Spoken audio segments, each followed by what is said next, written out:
Hey everybody, I want to show you how to use this program called Gordon's Reloading Tool. There hasn't been a video made in a couple years and a lot of them are not very good. So today I'm going to show you how to use this program. I'm going to show you the steps on how to make the data that you get out of it accurate and just generally how to use it. So let's go ahead and get started. After you follow the instructions on the website, you're going to open the application and you're going to come to this screen right here. We're going to use expert mode because it allows us to put more information in, and obviously the more accurate information you have, the better off you'll be. So let's start there. So once you fire up into the program here, you're going to come up with this. So there's no information in here yet. We are going to have to put in our information. So the cartridge I'm loading for is 300 PRC. So you're going to click on this search tab up at the top of your left, and you can just click on this and it's got basically every cartridge known to man in here. And so we're going to go down until we find our 300, and that'll take me just a second here. I think I went past it. So 300 precision. Okay, so all you gotta do is double click on that and it'll open it up. This warning says the case volume stored in the database, an average value that can deviate significantly from the real situation. The case volume has a major influence on the internal ballistic calculation. Therefore, strongly recommended to measure and enter case volume in order to avoid false results. So we're gonna hit yes anyway, and I'm gonna show you how to tune that. So this is gonna give you all the info. You're gonna have to go through here and update it from millimeters to inches by clicking on this ruler. So I just roll through and basically do all the ones. Obviously this one was grains, so that's what we need. But a lot of these that are in centimeters or millimeters, we need to flip over to American units by clicking on this stuff. So twist. And then so we can update this. So I'm gonna show you, so it says case volume is an H2O, okay? Let me show you how to set this up. So what you're going to do is you're going to take your scale. So this is a digital scale that I use for powder. And we're going to turn it on. And you want to let this warm up for about 30 minutes. So after this has a chance to warm up, I will show you how to use it. Here's a fired case from my rifle. You want this to be a fired case because you want the dimensions of the brass to basically perfectly replicate your chamber. So now that this has been fired, before I resize it or do anything like that, I want to get this H2O grain value for the program. So what I've done is that I have not removed the primer, okay? And we're going to first put this on the scale and get my 0. Okay. We're going to zero this out. Now I'm going to fill this case with water right to the very top, and then we're going to weigh it and see what we come out with, and then we'll put that into the program. So let's do that real quick. So I filled this case with water, and now we're going to put it on the scale and see what we get. I'm getting 95 grains, okay? So we're gonna flip back over to the program and I'm gonna show you where to input the information at. Okay, so we have that value. Now if you follow my cursor here, on the left side, you see this case volume. So it thinks that this 96 grains of H2O, we're actually at 95. 1 grain doesn't sound like a lot, but it can make a difference. So we're going to do 95. So now we know that that is right. The next thing I'm going to look at is the Hornady spec for what I'm going to be doing. So I'm going to be shooting the 225 grain ELDM from Hornady. And I know that my cartridge length, this is the loaded length, for cartridge overall length, is going to be 3.680. Okay. Now the barrel length is the next thing we're going to measure. All right, so how I've seen on the community posts to measure the barrel length for this program is to take a cleaning rod, like this guy's carbon fiber. We're going to close the bolt on the rifle. We're going to take the cleaning rod, stick it down the end of the barrel, and then wherever it stops against the bolt face, we're going to take some tape it right about where the crown is going to be, right? And then we're going to pull it out, we're going to measure it. And then whatever measurement we get there is going to be our barrel length. So I'm going to go ahead and stick the rod down the barrel all the way until we touch the bolt face. There it is. We're going to take our tape. Just need a little piece is all. And we are going to, I'm going to try to get as close to the crown as I can.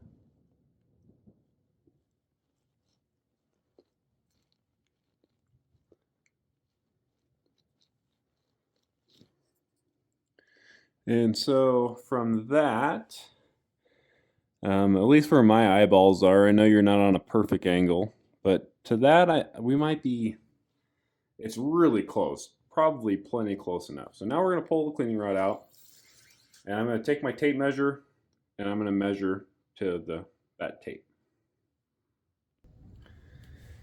All right, I know I'm working around the camera a little bit. I'm going to try not to bump it, but we're going to measure what we got here. I'm going to put the side that I was working off of up as best I can. Going to pull it across, and I am seeing, I mean, 26 and a 32nd. I think with how close I was to the crown, like we're really talking 26 on the dot. So I'm actually a little surprised. I figured since they said it was a 26-inch barrel, they were, saying, well, it's about 26 inches, but that is 26 inches. So now we're gonna turn around, we're gonna put it in the program. Okay, so we are back at the computer, and we are going to update our barrel length. So surprisingly enough, we ended up literally 26 on the money. So that's awesome. Projectile path. Sometimes you can click on these values.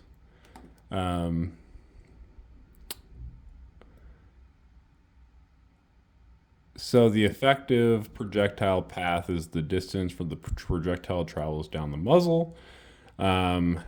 I would be interested to know if I can actually update that. Let me try something real quick. Does that change the projectile path? It sure does. Okay, so I did not know that, but now I realize that. Okay, so our projectile path is 23.4201. Awesome. I was wondering if it did that in the background, and obviously it does. So, so here's some interesting information that's already loaded in there. So we updated our cartridge length. This is just what Hornady recommends in their loading book. 95 grains of H2O is what we got by weighing the case, right? Case length is also taken from the SAMI spec or the Hornady book. And I believe that the 2.5799 is the maximum length of the case. The trim length is like 2.565, something in that ballpark. So a lot of this other stuff is just kind of what it loads in. The gun weight, my rifle weighs about 14 pounds. We'll just put that in. It's not super important. It'll just tell you about the recoil energy. And then the twist length on the barrel, it states that it's a 1 in 9 twist. So we're gonna do 9. Awesome. I think this bullet jump one's important, and we will calculate that actually once we get there. So this says unlock. It doesn't cost any money to unlock this. Everything on here is free.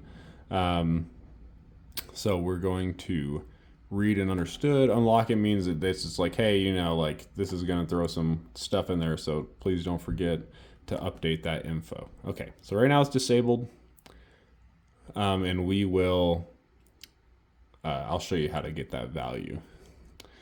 So next, we're going to choose our projectile. And I know I'm going to be using the 225 grain Hornady ELD match. So go look for Hornady. So we're going to be using a 308 diameter projectile. I'm going to scroll down until we find the 225. I'm looking over here. Right here is the value here. So that's 225 Hornady ELDM right here. This guy. So we're going to double click on him. And this is saying projectile length is stored. We can measure all that. I have the calipers out. We might as well just to look and see what. So we're going to say, yes, we'll start with this. It'll give us all the parameters. And then we'll just like maybe just check the overall length. I'm not super worried about it. Same thing. We got to flip it over to American units by clicking on the little ruler. Actually, this guy is grain, so we don't need to touch that one. Projectile length, we need to flip. Seating depth, flip. We probably won't be changing the seating depth. The thing we want to look at is this guy right here, guided seating depth, right? And then initial pressure, this stuff. I've heard that people talk about adjusting this number, but we don't even need to think about that right now. We will worry about that later. Chances are we won't need to mess with it as long as the rest of our information is correct. So let me pull out a 225 and then we'll measure it and we'll see how this stuff lines up to this projectile length right here, 1.6846. I'll be right back. Okay, so I just opened up a fresh pack of 225 ELDMs. I have my calipers here, and I'm just now realizing, okay, so we're zeroed out. I have this tape on here, so I'm not scratching things up. I was scratching things up for a while there. So we're going to measure this brand new 225 and see what we get. So going to give it a little twist to make sure it's flat. And I'm getting 1.6785 is what I'm seeing. And they got 1.6846. This tip looks good. I mean, it might be a touch flat, but that's what I'm getting. Let me grab another one and see if it gives me the same value. I know some people say that there's some inconsistencies on the Hornady products here. And then we're going to check this one. 1.6785. Let me make sure I'm still zeroed here. Yeah, so 1.6785 is what I'm getting. So let's just update that. So 1.6785. And then we'll just let that update. Okay, seating depth. I haven't really played with this one. I think you can adjust it. However, I don't think you have to mess with it. I think it makes an inference using this value here and this value here for your cartridge overall length, right? Because it just takes these three values, and then obviously if the cartridge overall length is this, it has to be seated 0.5874. I think it automatically runs the calculations. Okay, on to the next thing is our powder. So I'm using Hodgdon H1000, but there is one thing you have to know about that on this program specifically. So I'm gonna look for H1000, which is right here. But notice on the right side, there are these red bars. And see, so this one has a few red bars, like this one, H335, is all up to the green. What this value is the level of testing in which it's gone through to make an accurate simulation, okay? So the more in the green this is, the more confident the people behind it are in saying that, yes, the values you're getting out of this are going to be an accurate representation of what you'll get out of your actual gun, right? Obviously, I think if they didn't have any confidence at all in it, they wouldn't put it on here. They're like, we just don't know. There is so much information. Like, look at this. Okay, so we have specific explosive heat, isentropic exponent, combustion coefficient, progression degree coefficient, transition limit, these two different transition limits, covolume, all these different things. They have to know exactly what those values are.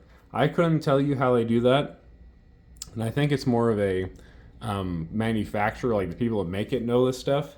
And I've heard that the American manufacturers do not like to reveal that information. People in Europe, like, watch this. If I hop over to Vitavori, which is another powder I use,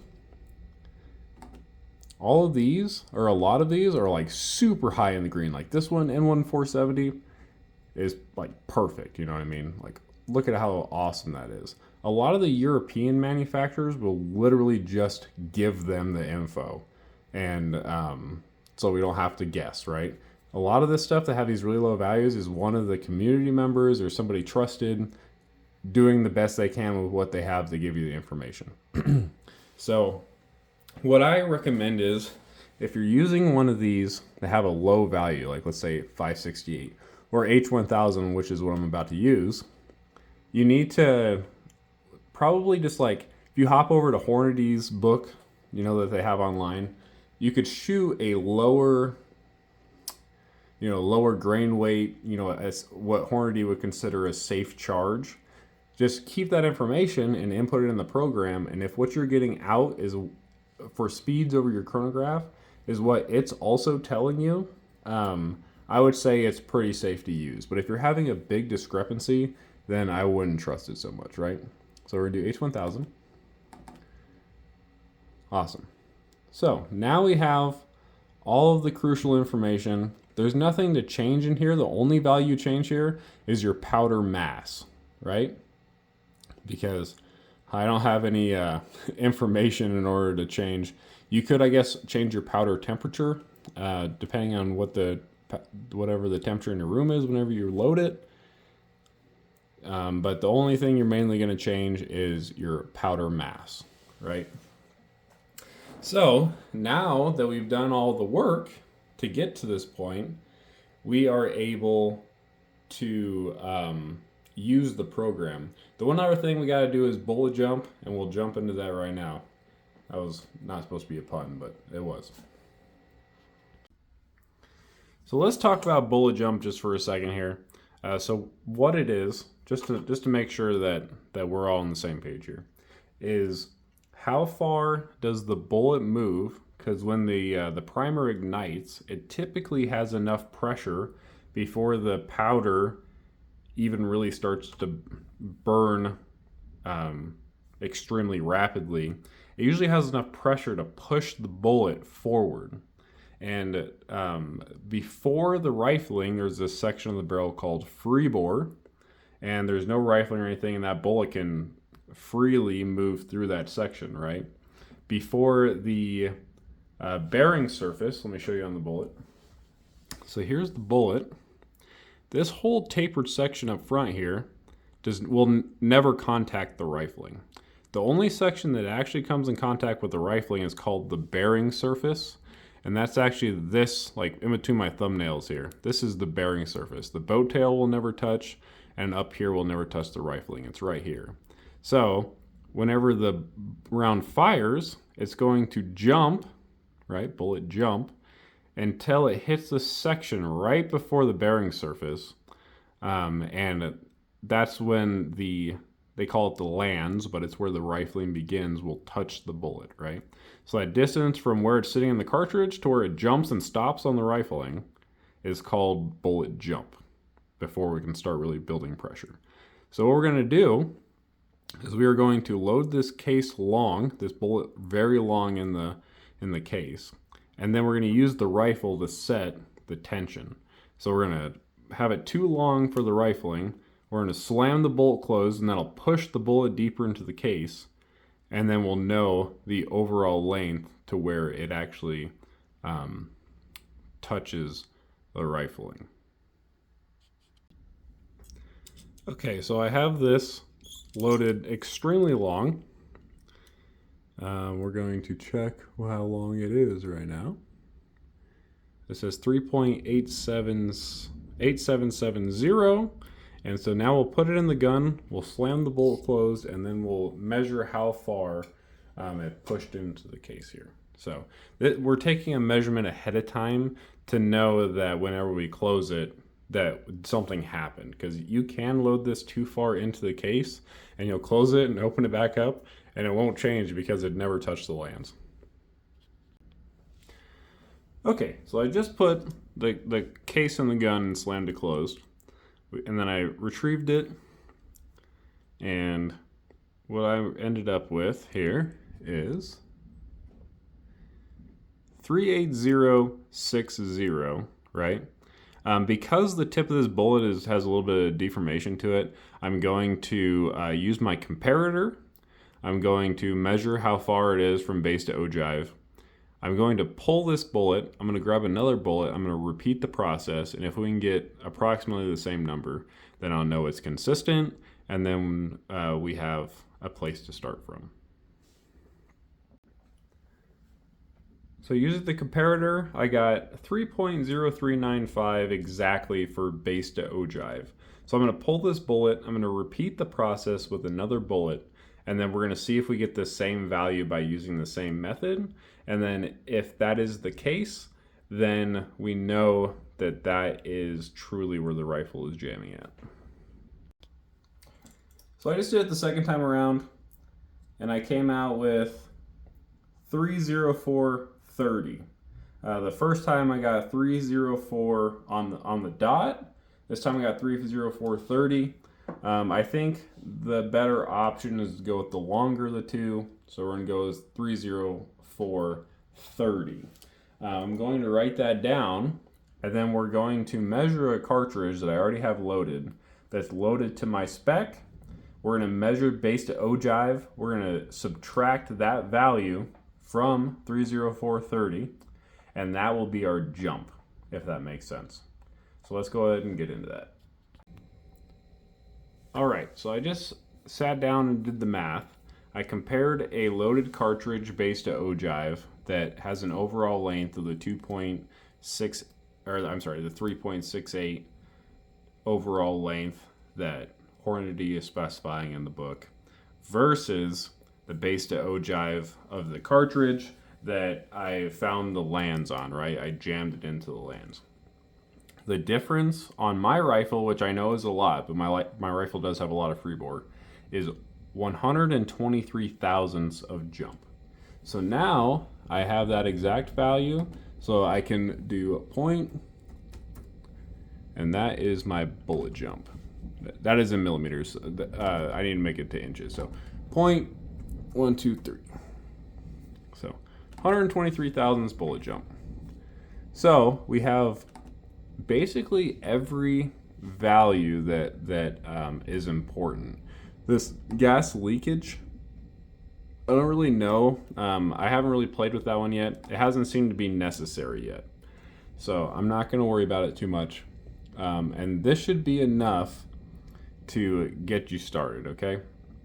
Next, I'm going to show you something really cool. I have some chronograph data of using a specific load in this combination, right? I was using 77.5 grains of H1000, right? So in my powder mass, I'm going to put 77.5, right? Then above the, so here is your actual pressure graph, right here. And this says that that should have been a decently safe load, right? We're getting pretty close. Typically, if you go too high, like let me put in 78 or 79, let's say, we'll just jump up. This will say, warning, pressure is close to maximum. There's a risk of overpressure due to tolerances, right? So we kind of want to avoid that, but this absolute line at the top here is what we want to avoid. So 58,000, it's up to you if that's too much or if that's not a big deal at all to you. Doesn't really matter. Let me flip these. So this will actually predict projectile energy.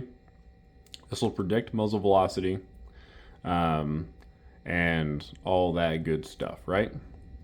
This will also say how fast is it turning, stuff like that.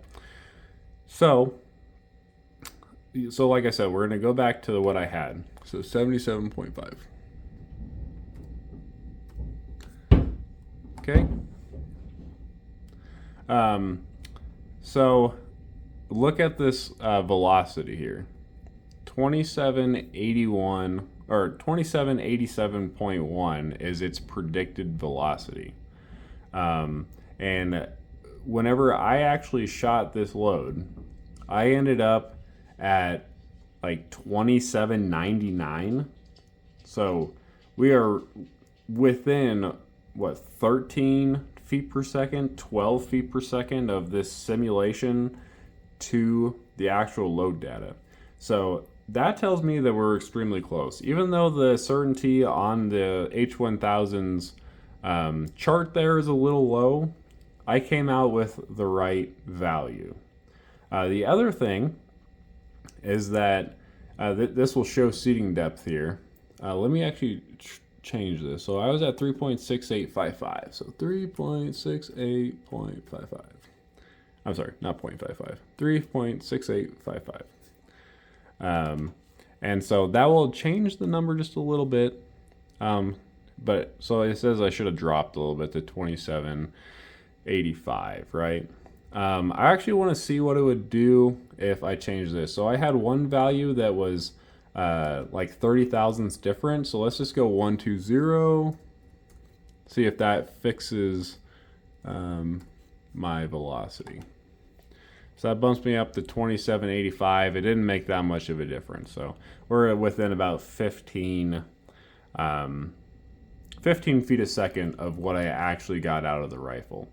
But the nice thing about this is now that I know that this is giving me good data here, right? I can do things like, okay, well, I wonder, like, so I know that's safe. So let me see, like, what would have happened if I would have went up to like 79, let's say, or we already saw that one. So let's go up to 80, right? And if I was just shooting and looking at the brass, you might not see it, but okay, I'm getting pretty close to max there, and then 81. But you can kind of see where I'm going with this is like, okay, 81 grains would be like pressure, right? You don't really want to push much harder. I know a lot of people do. But the thing is like, look at this. So this is predicting a muzzle velocity of 2918, where at my 77.5, which is plenty within reason of pressure, says I would have been at 2785. So we're talking about 100 feet per second.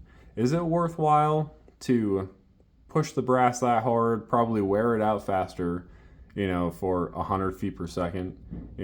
I was getting, like I said, like right at 2800, 2899, or I'm sorry, 2799, something like that. And so it's like, is it really worth pushing it to its max pressure for 100 feet per second? In my opinion, no, but this is something that's really interesting to look at. One other thing I wanted to show you was it has this cool program, which is why we spent the time looking at the barrel length, right? Measuring everything. So it has this program here called OBT. So we can open that. And what it's going to do is it's going to take this info right here, and I can go this. It's going to have some information. So barrel length is still 26. I don't really know that one, but so measured velocity, right? We can actually update this to what reality is, right? And so I believe you can. Here we go. We're going to do 2799, and it's going to recompute it. And I did it with the Doppler, so I don't think you have to change this. And we're going to compute. And so this will give us a node, right? So 77.5, if I click this button, it's thinking that a node that will shoot extremely well is actually at 76.66 grains. So I should have backed it down, and it thinks that this will give me a more consistent release from the barrel based off the barrel length, how far the bullet's traveling, and my actual speed. But then you can also look at this. So, okay, if I want a node that was faster, what about this one? Would this one be safe in its opinion? Let's see where it takes us to. So that one's getting us really close to max. So I probably wouldn't shoot this 79.60. So I think the gun will probably be extremely happy at this 76.66 grains, right? I would probably just round it up to 76.7. I can't actually measure to 0.1 of a grain like that. Let's go down one and see what the next one down and see what that looks like. So 72.58. So honestly, like in my personal opinion, that's probably too slow for what I would be shooting. I'd probably just stick with this Node 6. But the other thing too is that, like, obviously there's a possibility that this exact value won't, absolutely 100% be like what shoots the best out of your gun. This is just a simulation, right? And so I personally think that, but this narrows things down, right? So I could go from, maybe I could do like a 2/10 increment, like go from, okay, let's start at 76 and then let's go up to 78. I know 76 through 78 is within my pressure. So let's do like 2/10 of a grain, 76 to 78. We'll do 3-shot groups and see which one shoots the best, right? And who knows, maybe that 77.6 is going to be money. We should be right there in that adjustment range, right? And we could see if it figures out, which I personally, I'm willing to do and find out for you guys. So that might be our next video here, but this is a really interesting program. It's free, but I'm really excited to try this out for real to see how this affects how the gun shoots. So thanks for watching. I think that's about all I have for you. But if you have any questions, leave them down below. If you enjoyed the video and you appreciate it, hit like, subscribe. Thanks, guys. See you in the next one. Bye.